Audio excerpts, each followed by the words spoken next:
Hello, welcome back to the Football Terrace. I'm joined tonight by Liverpool expert and Liverpool correspondent David Lynch. He's back on the show. How you doing, David? Yeah, can't complain. As we were just saying off air there, it's just this little 2-week break now and then straight back into it for Liverpool. So yeah, busy times.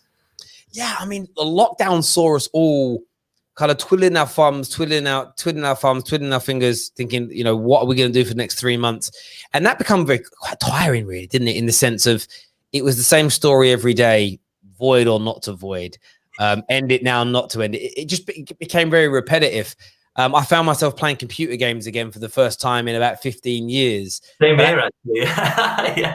The mad thing is, I actually went out and bought earphones. I bought like an Elgato thing so I could put it onto my computer, and I haven't turned it on once since football restarted. So it's like, what a waste of money and time. It's in a drawer somewhere now. I have no idea where it is. But yeah, games thick and fast.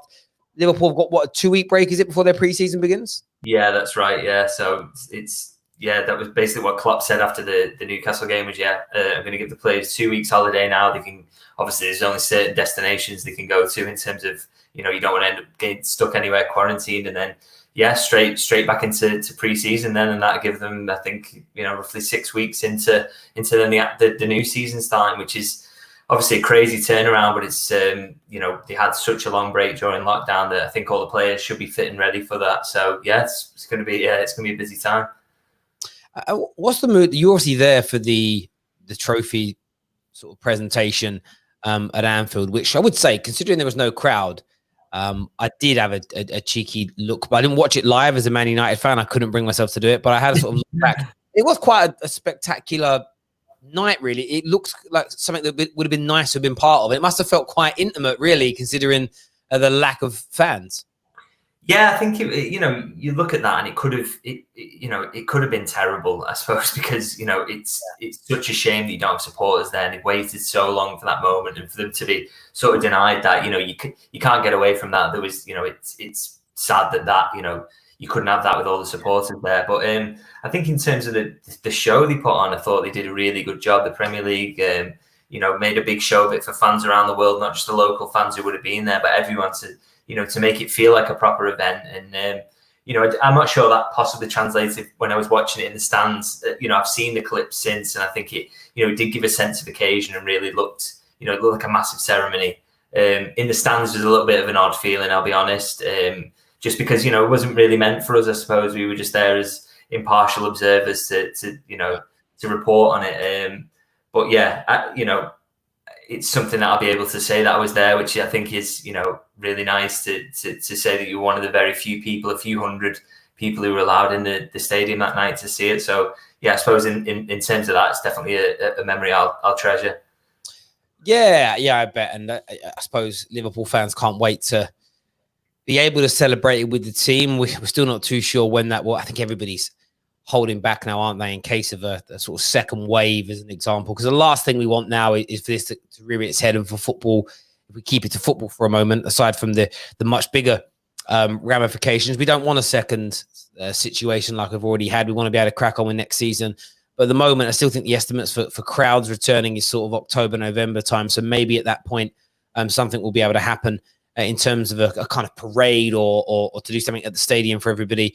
I'm sure that Liverpool will want to get that done. But I suppose it all depends upon the start of the season. And I wanted to ask, before we jump into sort of transfers, because I think that's part of it, what is the mood like coming out of Liverpool fans that you interact with? Is there a sense of confidence going into next year? Or is there, for the first time, maybe a bit more pressure because you're expected to defend your title now, as opposed to being underdogs maybe in previous years? Yeah, I think there's probably a split in the fan base, which I think we see this typically across 99% of fan issues. Really, is the difference between the fans that you would the louder voices, say, on social media, and the fans who are maybe more the ones who would regularly go to the match. I think if you asked you general match going fan or fans who are probably less vocal on social media, it's probably unfair for me to say it in those terms. I suppose that the fans who are maybe a bit more measured in the reactions to things would probably look at it and say, next season they're so pleased that 30-year wait's over, to have the European Cup the season before, and also have had the Super Cup and the Club World Cup. You know, I don't think any Liverpool fan who's in that mindset is thinking, oh, we've got to win it next year, we've got to try and do this. You know, I think it's just a wait and see. This manager and the owners and the whole structure at the club has sort of earned our trust.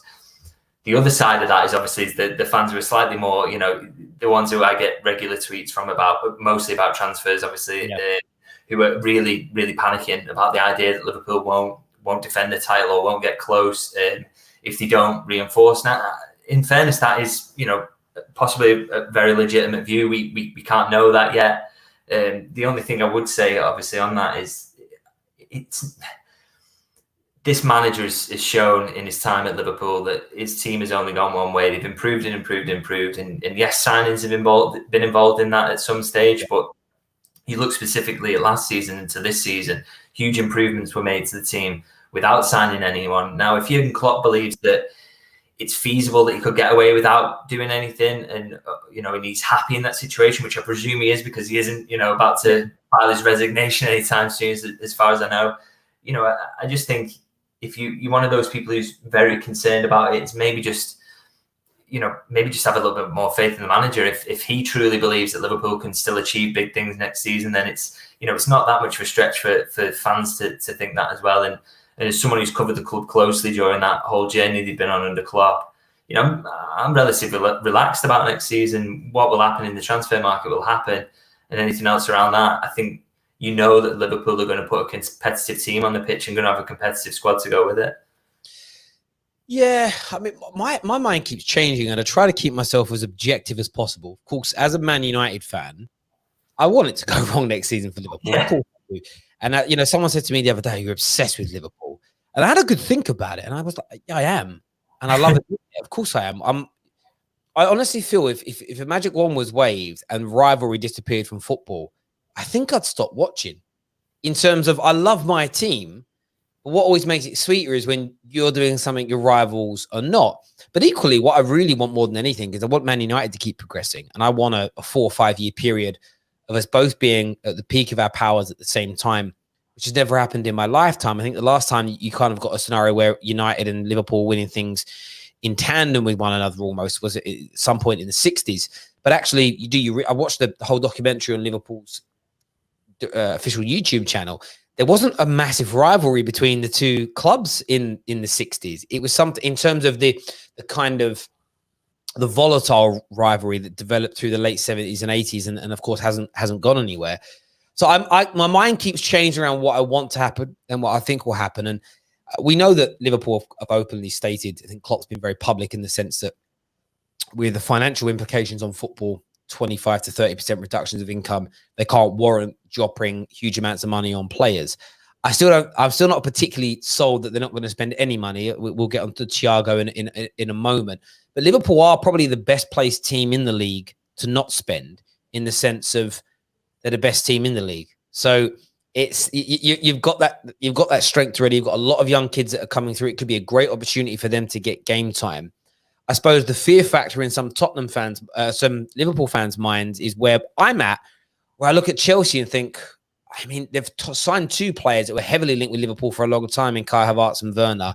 If they do sort their backline out at the same time, who knows? And I think Liverpool fans have this underlying feeling of, if Chelsea sign big, City sign big, and United sign big, and we end up finishing 3rd, it'll almost feel like an opportunity missed to have not strengthened the squad. So I understand where the fear factor comes in. So I do get it, but I think it's such a, but at the same time, we mentioned earlier, if something happens in the world again and there's another break in football, Liverpool not spending could then set them light years in front of everybody else that then could find themselves in genuine financial difficulty. And I think maybe Liverpool are making the right decision from a financial standpoint to say, if nothing else happens and it's a mistake to buy, we'll still probably win the league. If it turns out being a masterstroke not to spend any money this year, and the season next year gets cancelled for 4 or 5 months, or no fans all year, or completely cancelled altogether, everyone's going to owe a lot of money for players that have barely kicked a ball, and we'll be the ones with this lump sum of cash sitting there still that we haven't spent. So I think when you look at it from both sides of the fence and try to be objective, I understand what Liverpool are doing. But of course, in both, there's teams that are spending and then Liverpool that may not spend. they're both taking a risk, and who knows? We just don't know what's going to happen. And the proof will, come May 2021, we're going to know who has probably made the right decision. But on transfers, Thiago, first of all, is a player that is continually linked. There are some fans I've spoken to that think this is just him trying to get a better deal at Bayern Munich. But from your point of view, where's the story currently at, and how likely do you think it is that Thiago will be a Liverpool player next season? Yeah, so it's an interesting one, this, because typically if you come to Liverpool and you speak to sources there and you put a name like that out there, 9 times out of 10 in my experience would just get absolutely shut down. It's unrealistic. The wages are an issue, the age, the past injuries that he has had. But the reason this one won't go away, and I know personally I don't want to shut this one down as a transfer link to Liverpool, is because I just think in my conversations with people at the club, I haven't been convinced that they're completely out of it. I actually believe there is something there. There is some sort of interest, a belief that something could possibly happen there. I would say, though, on the flip side of that, is that I don't think that Liverpool are currently looking at signing a midfielder unless they lose one who has played a significant amount of minutes. Now, that obviously remains a possibility because of Gini Wijnaldum's situation. Obviously, he's in his final year of his contract now. Talks are still ongoing. Liverpool had said in the past that they were confident he would sign. The longer it goes on, the more that sort of seems like, are they that confident? So you start thinking, well, if they got offered a decent fee and Thiago's available, that lines up quite nicely. He's a player who Klopp's always admired, and a similar age to Wijnaldum as well. So it's one of those. I would not put any sort of large sum of money on the fact that he was going to sign for Liverpool, but equally I would not in any way rule it out, because and that sounds like I'm just trying to sort of, I don't know, leave both possibilities open for myself, but that is genuinely just the state of play as I understand it, is that Liverpool at the moment don't necessarily want to follow. He's not the number one target. He's not, they're not saying 100% they want to sign him at the moment, but I just think if the situation arises that a massive bid came in for Gini Wijnaldum and the player wanted to leave, he might want to experience something new, then I think there's a real possibility Thiago, with his profile and the manager's admiration for him, is one that Liverpool would go for. So you don't think there's any chance of if let's say Gini tomorrow pens a new deal, would you then say it's almost a certainty that Thiago doesn't happen? I just couldn't imagine a situation where they would go out and sign a player who, as I said, 29 years old, had a bit of injury, a bit of an injury record in the past. When they've already got Wijnaldum, Milner, Henderson at the club, who are all 30 and 30 plus. Liverpool then, if they were looking for a midfielder, would definitely be looking for a younger profile to sort of build his way up into the side. It would make no sense to me for them to have them both on the books as well as the other midfielders that they've got. Whereas I think, if one of them leaves, there is that possibility is there for something to happen. Yeah, and I've been asking this question to Liverpool fans a lot recently. And again, they take maybe they see me asking as a United fan, and they take you're just being salty or you're being bitter. But every time I've seen Liverpool linked with I look at the Werner situation. And we can get into debates about who rejected who. I think Liverpool would genuine. I don't buy this notion of couldn't afford him. I think that's almost I think it was more to do with Werner knowing that he's not walking into your team. Where at Chelsea, he's the first, without even if he's half fit, he's the first name on that team sheet from an attacking point of view, in my opinion. And I think where Liverpool in the situation where it plays. It's difficult right now because you've got this team that's so perfectly balanced. You have a midfield that there isn't anybody in your midfield like a Thiago. No. And I think technically as a passer, he is light years ahead of all three. And that's no disrespect to the three Liverpool have got. They're brilliant, especially as a collective. But I've said it all along. There comes a point where Klopp's going to have to break up this team. And it's whether or not he goes with it for another year or two.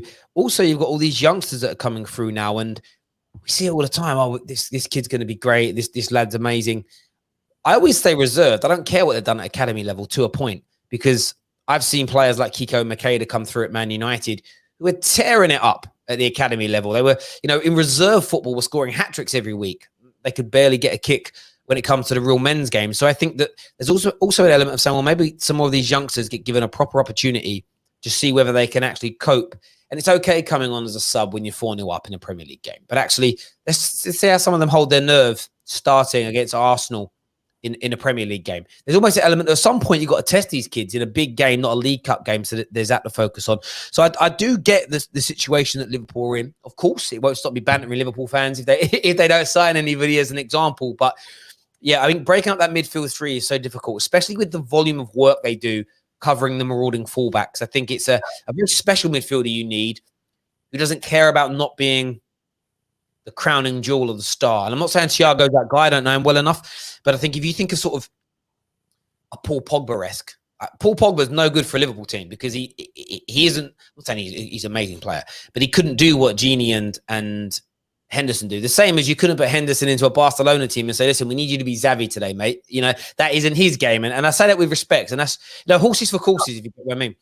Well, I mean, you will have seen the tweet that was doing the rounds this week about, this is the thing that's interesting about Liverpool is people who maybe don't pay as much attention to the game will think you add Thiago in, who's a world-class midfielder, who's probably got certain qualities that make him a far better overall footballer than Jordan Henderson and Gini Wijnaldum as an example. And there's a tweet doing the rounds this week that Gini Wijnaldum's gone through two seasons now, 2 Premier League seasons without laying on an assist. Yeah, I didn't know. Yeah. So that, that when you look at it on the face of it, you add Thiago into that team suddenly takes a massive lead. Now, what people don't mention is that in this, we take this last season that's just finished, Gini Wijnaldum has not had a single Premier League assist, and yet Andy Robertson has had 12, and Trent Alexander-Arnold has had 13. Now, you don't just add Thiago in and he gets 8 assists as well on top of that, because that is just not how football works. They take away from each other. Thiago is not there to cover maybe as well. Or now his technical quality is undoubted, and he's a world-class midfielder. He's won so many honours in the game. So this is not me saying Jordan Henderson's a better player or Gini Wijnaldum's a better player, but they know what their job is in that team. Could Thiago do that specific job? And that's asking him not to maybe be as not get forward as much, not link the players nicely as he does, not do all those things that he's so good at. Would he be as good in Liverpool's team? And I don't know that. The fact that there's some element of interest there makes me suggest Klopp thinks there's a role for him. But it's just he's not going to be coming in to be asked to do the job he's doing at Bayern Munich, and that's what's interesting. The only element that I saw where Thiago could be a brilliant addition is there is another sort of train of, again, this is social media talk, but I think it's worth exploring this element of teams that play 4-4-1-1 against Liverpool have exposed them or found them out. And I know everyone loves to throw this out there. I mean, you look at the 5 or 6 games leading up to lockdown and a lot of performances in sort of the post-lockdown world. Liverpool haven't been at their marauding, scintillating best, but there's so many factors of was the foot taken off the gas? Are they reserving themselves for next year? Or have they been found out? I mean, all these are questions that we won't know the answers to until the season begins. But what Thiago does give is this element of, well, if teams have if we block one thing with Liverpool, if you stop the fullbacks creating, you can nullify Liverpool somewhat because the midfield isn't creative as a general rule. So maybe there is this train of thought of, okay, well, if we've got Thiago as part of our team, sometimes we start with him, sometimes we can bring him on. We can then mix things up and have some creativity in the midfield areas to change things up, to get our opponents kind of thinking and feeling. But this is about football fans realizing just what you've said. I think it's so right. It's everybody thinks every team can play the same way. So Man United fans at the moment our fullbacks are just not as creative as Robertson and Trent. We need to get them as creative as Robertson and Trent.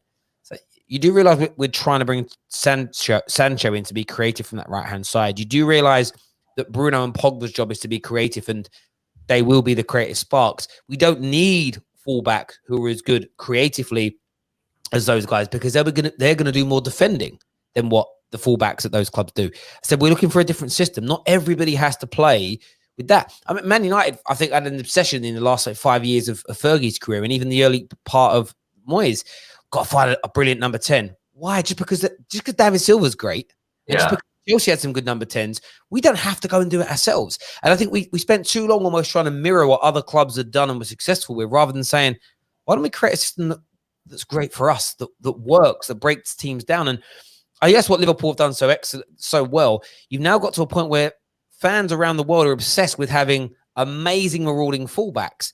And so, well, that's great, but there's only so many of them. There's only so many that can do what Robertson and Trent do. There's probably there's probably across left back and right back 10 in European football. But there are what, 15 elite level teams? You can't all have one. So look at other options. And I think people need to stop obsessing so much over that. But it will be interesting. Are there any other transfers that you've come across that you think are credible? Or do you think, honestly, if Thiago doesn't have, and I'm talking sort of names that will get the juices flowing, I'm sure you might Liverpool might pick up a couple of 18, 19-year-old, a bit like Berg last year, but, you know, or a new third choice goalkeeper or something. Aside from that, is there any other rumors that you feel hold any air of credibility? I've seen Koulibaly rumors. I've seen Philip Coutinho coming back. Is there anything that you think could happen, or is most of this just media talk? A lot of that is players' agents trying to drum up interest. Koulibaly, for example, there's just no logic behind Liverpool getting someone like that. I know, you know, Joe Matip's had his injury problems, but Joe Gomez has cemented himself as Virgil van Dijk's partner. He's young. He's, you know, he's incredible quality. He's been, you know, a real big part of that Premier League win this season. So, you know, links like that don't make sense to me. At the moment, obviously, Liverpool are trying to play it down, I think, but there's definitely a desire to get a fourth choice centre half in. But again, I don't think it's going to be a big name. I think it's going to be more a Ragnar Klavan signing, a completely from left field, someone you've not maybe considered who's a good pro and willing to come in as fourth choice. I know one of the names have been linked to in that position is Ben White, who obviously has been so impressive at Leeds this season on loan from Brighton.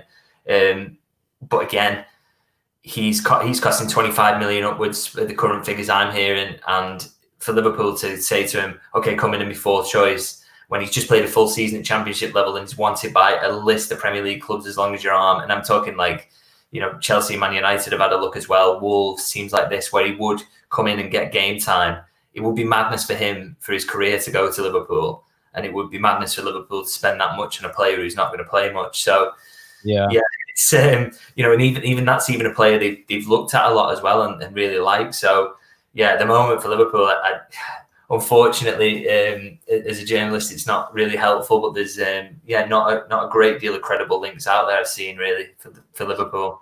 Yeah, and I sort of feel that way. We do a lot of. I mean, the Football Terrace. It's interesting. Really, there's only 2 deals at the moment going on where we do have. I got sent some really interesting information about Kai Havertz's sister having. So someone I know is at university. Well, someone I know's best friend is at university with Kai Havertz's sister. And he said, she's confirmed that he's going to Chelsea. And I said, look, mate, you know, your best mate's friend's cat's cousin's. I said, I can't do that. He says, trust me, I've got a direct message. I said, okay, let me see it. So about an hour later, he sends me the direct message. I said, mate, you can make these online. I need you to prove it to me. So he FaceTime me, right? He's with his friend. I'm like, okay. Great. He goes, watch, so you can see my friend's phone. He said, yeah, I'll show you that it's a real DM. I said, no, I'm going to direct you. So I'm not having you get up on your phone. I'm going to direct you. So go on to Kai Havertz's page, on Instagram page. We did. Saw it was real. So click on the people he follows. Said, search for his sister. Search for her. She's on there. So he does follow the same profile, clicks in it. And obviously, one of the things, if he follows her and she follows him, I was like, okay. This guy, and I said, well, click on messages then, and he clicked on messages, and then the same screenshot, the same word, it was there. So I'm like, okay, I trust now that you've had that conversation, but before I share the screenshot, I need you to get me permission. Like, I don't want to be like doing whatever. And so that one, and when I say that, that's the level of information I've gotten. For me, I think that's fairly it's credible to an extent, if that makes sense. The other one is the Jadon Sancho situation. A friend of mine that works in finance has been involved with this from a financial point since December. Aside from that, in the last 5 years, our channel, we're here purely to talk about transfer rumors, and we'll rate them basically, whether we think they're absolute BS or whether we think they're like genuinely credible. And what's interesting is that Liverpool's is just, it's scarce to say the least. At the moment, like, you know, as I say, we don't pretend to be a YouTube channel where we don't pretend to be journalists. We don't pretend on a, you know, 99.9% of the time we don't have any inside information whatsoever. The only other deals I've ever said I know anything about was when United were about to sign Schweinsteiger and Schneiderlin, and again it was the same finance guy involved. And I said it's happening this weekend, and they both happened the same weekend. I was like, look, they're literally the only 4 in the 5 years of a YouTube channel that we've actually said we know anything about, and that was more by luck than judgment, if that made sense. But yeah, there's not much going on at Liverpool. I think Liverpool fans have just got to remain patient. But I do get it's hard because we all love the transfers. And if they see United pick up 2 or 3, Chelsea doing a craziness, City are going to spend massive. I would assume, especially as one, I think FFP is being relaxed, and it's probably going to die after they got away with what they did because of time barring. Can you imagine? Time barred. That's what I love the most about people going, "We're innocent." I'm like, yeah, technicality, bro. You know, it's complete exoneration, was it, when you read the reasons? Yeah, and again, they have to legally state that we couldn't use the evidence because of certain reasons. And I'm like, what I requested, I sent an official email and I've not heard back yet because I'm nobody. I would like to see which pieces of evidence were time barred and which ones were insufficient. I think that would give us it's like one of those things in life. You can, I look at this, you can be found not guilty, but that doesn't mean the same as you're innocent. And I think that for me, until I see that, because if all the real concrete evidence was just too old, then basically what's happened is that UEFA missed it in the first place. And it was only because of the leaked messages they found out and leaked emails. And then it was outside the rules. So that way though, if FFP can stay, all they need to do is just remove the laws around time barring. If that makes sense. Yeah. But if it's more the point that it's just the evidence was weak, you might as well get rid of FFP. And if they do, City, Newcastle, and Chelsea are just going to go mad. Liverpool are in a lot of trouble. Well, I think Liverpool and Man United will be the only 2 clubs in England that will be able to compete in any way, shape, or form because of who we are. Everybody else, I mean, the likes of Arsenal will never win in a league title again. And I mean that truthfully, they just won't. Yeah, it's very, very difficult for them to overcome that in terms of because of where their revenues are now.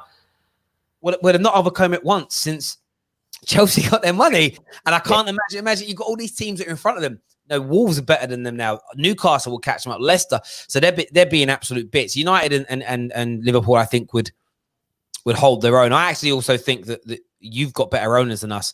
I think your owners would also step aside at some point for 5-6 years time. They couldn't compete financially. And then another state-owned person was coming in saying, "Can I buy Liverpool?" I almost feel like SFG would say, "Look, we respect the club so much, we'll sell it for the right price, but we'll let you move." They paid, I think it's 350 million to buy Liverpool as well. The profit they would make on that is astronomical. You're going to get a couple of bill, aren't you? You're going to get a couple of billion. Do you know what I mean? It's thank you, good night. We've made our money, made you happy. So yeah, it's going to be an interesting world. In terms of next season, David, who do you see, transfer window pending, of course, who do you see as being sort of the biggest competitors for Liverpool and trying to, in terms of trying to stop them regaining their title? I think it's probably a boring answer to say Man City, but obviously they're going to spend again, and it's still got the world-class coach there, still got a really, a brilliant spine of players. It'd be interesting to see, where Aguero's at in terms of, it's just another year on the legs. He has picked up injuries time to time.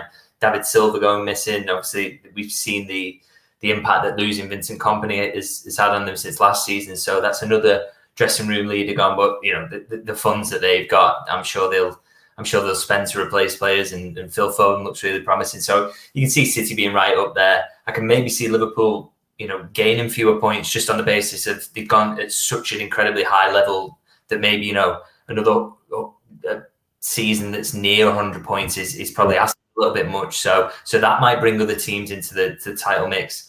United and Chelsea, it's just so difficult to say, isn't it? Because I know you'd look on the basis of it and you'd say United's run incredible, and Bruno Fernandes, the signing of the season, even though he came only in January, absolutely incredible. But United have still ended up on 66 points, which is quite low for top four. Same with Chelsea. There's flaws in those teams, so making that jump, and neither manager has yet to fully cement themselves as a top level manager, especially compared to who they're up against. So to say that they'll make that jump, you've got to hope that maybe the Sancho signing goes as well as Fernandes, for example. If you're United and Chelsea, you've got to probably get a better goalkeeper. If they do those things, I think it will be slightly closer, but I do think it. You can't underestimate how important it is for Liverpool, particularly, is having that manager there, the one who's been there and done it, knows his squad inside out. If it gets to what squeaky bum time, as Sir Alex Ferguson called it, you'd back Guardiola and Klopp to come out of those situations better off because of that experience. Absolutely. Honestly, Liverpool are the favourites. Oh, I don't know about that. I think City. Well, it's City with the bookmakers, isn't it? And I think so because of the history of winning things in recent history, anyway. Yeah, I think the City. It's one of those ones. It depends on who they buy, in the sense of if they can land the right targets who actually, improve their team significantly. As an example, I mean, just seeing a story here. Everton have reportedly bid for Wilfried Zaha. They're burning for stupid money. Your local rivals, I tell you, on just, for me, bang average football players. Zaha's one of these players, and I'm sorry to completely change subject. It come up on my screen in front. You got the things. I've got all the different social media things up, and just was there and keeps trending. I'm like, I get worried about players who tackle themselves more than defenders tackle them. They always worry me, players like that. And he's just a slightly better Iwobi and Wilcott for me, Wilfried Zaha. But there we go. That's why Everton will always be where they are. But no, I might be right. So if Man City buy the right players, then I can understand why people may want to make them favourites. The other element for Liverpool, and I was speaking to Drifty on the Coppish the other day, and he made this point, and I didn't think it was defeatist, it was fair. Liverpool have been in title-winning form for 2.5 years. A bit like Man United this year, your back end of the 2018 season, you were phenomenal after Van Dijk came in. So for 2.5 years, you've been relentless. There does come a point where physically it becomes almost impossible. Now, Man United, when we won 3 titles back-to-back, at least one of those seasons, so I think in 2009, it felt like that, but maybe that's my memory eluding me. I definitely know in like 2001, when we did our 3rd on the bounce, it felt really easy, if that made sense. It didn't feel like we were being pushed to the wire in the same way, especially in 01 as an example. I actually think Man United became a bit complacent, if I remember reading Gary Neville's book correctly. But that was 3 years of us being at a relentless pace. I look at Liverpool and just think you've been on a pace that's even beyond that with the amount of points you've accumulated. And I've said to a few people, and again, not from a salty point of view, to play at that level, there comes a point where you fall off. And a year ago, nobody would have imagined City falling off like they did this season. Nobody would ever have guessed that they will lose more. Man United are going to lose 8 games. Guess what? City are going to lose more than them this year. Anyone who predicted that, you'd have laughed at them and said, "I'll go watch cricket, mate. You've got no idea." So who knows what's going to happen with Liverpool? And I mentioned earlier about the parade. If it's a bad start to the season, I'm not saying there won't be one, but maybe fans won't want to have one because hang on a minute, we're 10 points off the top of the league here. We'd rather not. Do you get what I mean? In terms of let's focus on a parade, let's focus on regaining those points. But you may also find that I don't know the exact quote from Conor McGregor, but he always speaks. People always question him about the fights he's tapped out in, and he always says, "Look, when I know I'm losing and I'm in a difficult situation, I get myself out of there, and it's not about quitting; it's about preservation." Because I'm just reserving. It goes, I could take a beat down for another 2 rounds, but I know I've already lost the fight. And I know that maybe I'm not fit enough or that something's gone wrong or I'm injured and I can't win. So I get out of there. I don't take any more damage and I recover quicker and I can come back and avenge it, or I can come back and go on and fight. And maybe Liverpool might get to a point if they fought a bit like I felt like City did this year. They got to a point where there was a 9-10 point gap. And I felt like to an extent they almost gave up a little bit. It was just like, we've had 2 years at this pace. And it might have been psychological. It might have been subconscious even. They didn't even know they did it. But I just felt like the amount of games they lost, it wasn't quite the same City. But they could come back firing this year ready. And maybe it's Liverpool's turn to have a bit of a year off that pace and then come back the following season. Who knows? It's nicely poised and it's finally balanced. And it's going to be interesting. I do think that Chelsea and United will catch up a bit. They'll close the gap slightly. And who knows? By the time we start the 21-22 season, we could have a proper 4-horse race again, which I think, again, from a journalistic point of view, would be amazing because it just means there's a big game in title contention we saw the way how the top 4 race ended. It would be nice to have a league title race very similar. It feels like there hasn't been one like that for years now. It'd be incredibly stressful for journalists having to write copy on the final day, but I see what you're saying. Yeah, of course, yeah, because you get that ready ahead of time, don't you? That's what I love about my job. I just press live when it's over and just go with it. It'd be amazing if they could invent technology where you could just record it live and it types your words out and you'd be like, that would be nice. Yeah, no, but it would be good to get Chelsea and United back up there. And I could see both of them getting definitely more than 66 points next season. The improvements that they can make are there, and they're quite clear. And if the managers are savvy about it this summer, then they could really take some big leaps. I know Liverpool went from 75 points to 98 in one summer themselves ahead of last season. So those improvements are there to be made. It's just like I said. It's your only question mark is whether the managers are experienced enough and have the people around them to see to forensically sort of pick out where those areas are. But it could be a really, really interesting season next season. Yeah, I'm excited about it, and as we spoke about earlier, it's going to be here so quickly. It's just around the corner, and look, none of us enjoyed the lockdown process, and of course what happened to many people, but from a footballing point of view, it's now full steam ahead football all year, and then we're going to have the Euros next summer. It's going to be absolutely, and it's like when you have an international summer, the pre-season seems shorter because you get a nice month, that first month where most of us are just dragged around shopping centers and to beaches and to parks. We can actually say, no, football's on, I'm busy type thing. So you've got all that's going on. And it's going to be an interesting couple of years, and there's going to be a lot of trials, tribulations, and there's so many other teams as well. You just don't know what they're going to do. Will Mourinho bounce back with Tottenham as an example? How much further down the league will Arsenal fall? There's so much, and it's interesting. It's definitely interesting indeed. But listen, David, I appreciate you coming on. Let everyone know where they can find you on socials, please. Yeah, Lynch Standard on Twitter, if anyone wants to look for me on there.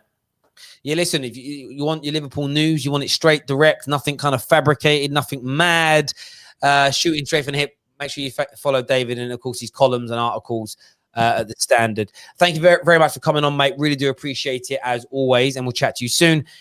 Everyone else who's watching, hit the like button, share button, retweet button, and all that jazz. And we'll be back probably sometime tonight, tomorrow, 3 or 4 times a day we go live. So speak to you all soon. Bye-bye.